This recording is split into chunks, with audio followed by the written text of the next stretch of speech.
जय जगन्नाथ जय श्री कृष्ण मु पद्मजा स्वागत जनाऊँ आपण समस्त को आम channel the Padmaja Mishra show रे आसंतु आज किछि भल सुनिबा। आजिर वीडियोटी अति महत्वपूर्ण एवं पवित्र। आज आमे जानिबा श्री विष्णु सहस्र नामर महत्व। श्री विष्णु सहस्र नाम थरे सुनिले मन प्राण शांति रे भरी जाए। हेले कोउठी हेइथिला श्री विष्णु सहस्र नामर सृष्टि आसंतु जानिबा। श्री विष्णु सहस्र नाम माने होउछि श्री विष्णुंकर सहस्र नाम माने विष्णुंकर हजारेटी ना आ प्रति ना रे रहिछि प्रभुंकर अपार शक्ति। कली जुगरे कहंती केवल भगवानंकर नाम जप कले बा भगवानंकर नाम स्मरण कले आपनकु मोक्ष प्राप्त हुए। आउ श्री विष्णु सहस्र नाम हेउछि एई मोक्ष प्राप्ति पई सर्वश्रेष्ठ उपाय। हेले आसंतु जानिबा प्रथमे कोठी सृष्टि हेइथिला श्री विष्णु सहस्र नामर। महाभारतर शांति पर्वरु आसीछि श्री विष्णु सहस्र नामर उत्पत्ति। महाभारत युद्ध 18 दिन पई चलीथिला आमे समस्ते जानिचे, जोथिरे कौरव माने हारिथिले एवं पांडव माने जीतिथिले।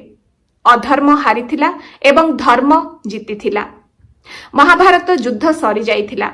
सेही समय रे युधिष्ठिर जाई प्रभु श्री कृष्ण को पचारिथिले, हे पार्थ, जीवनर मोह माया काम क्रोध ए सबुठु दूर रे रही केमिति आमे सहजरे मोक्ष प्राप्ति पाई परिबा। श्री कृष्ण हसी देइथिले आउ युधिष्ठिर को कहिथिले, एई प्रश्नटी जाई पचारिबे पितामह भीष्मंकु। पितामह भीष्म सर सज्जारे थाई निजर अंतिम समयर अपेक्षारे थांती। युधिष्ठिर श्रीकृष्णଙ୍କ कथा मानि जाई पहुंचीथिले भीष्मଙ୍କ पाखरे आउ भीष्मଙ୍କୁ एई प्रश्नटी करिथिले। पितामह भीष्म थिले ज्ञानर अपार भंडार आउ प्रभु श्री कृष्ण जानिथिले एई प्रश्नर उत्तरटी पितामह भीष्म ठीक रूपे देई पारिबे बोली। सर सज्जारे निजर अंतिम समय को अपेक्षा करी रहिथिबा पितामह भीष्म निजर समस्त ज्ञान ठूल करी आरंभ करिथिले युधिष्ठिरଙ୍କ सामनारे प्रभु श्री कृष्णଙ୍କର हजारटी नाम कहिबा। आउ एई हजारटी नाम ही हेउछि विष्णु सहस्र नाम, जहा प्रभु श्री कृष्णଙ୍କ सामनारे ही तांकर अपार शक्ति अपार महिमा को दर्शेई थाए। तेबे एई विष्णु सहस्र नामर महत्व कौन हुए जदि आमे सबु दिन ए विष्णु सहस्र नाम जप करिबा बा सुनिबा। आसंतु जानिबा। मानसिक शांति। विष्णु सहस्र नाम जप करिबा द्वारा मन शांत हुए एवं चिंता दूर हुए, कारण प्रत्येक नाम रे रहिछि भगवानंकर शक्ति जहा नकारात्मक भावना को दूर करिथाए। द्वितीय, रोगरु मुक्ति।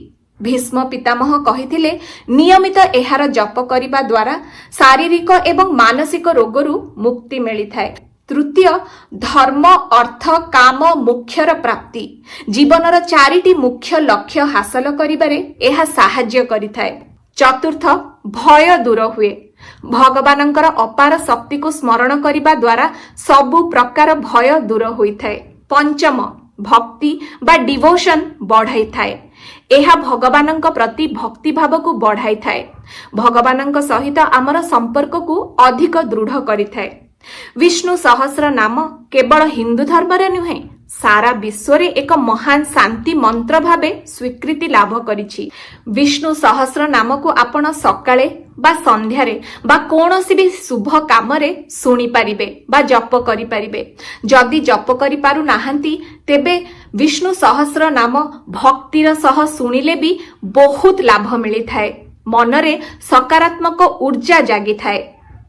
अनेक कहंती विष्णु सहस्र नाम रे रहिछि समस्त देवतांक शक्ति, तेणु केवल विष्णु सहस्र नाम बोलिबा बा सुनिबा द्वारा आपण समस्त देवतांकु मने पकाउचंती बा स्मरण करूछंती ता सहित समान। तेणु आजिठु विष्णु सहस्र नाम सुनिबा आरंभ करंतु एवं निज घरे एवं निज मन प्राण रे सकारात्मक ऊर्जा आनंतु आउ नकारात्मक ऊर्जा को त्याग करंतु। आशा करुछि आजिर वीडियोटी आपनकु भल लागिथिबो।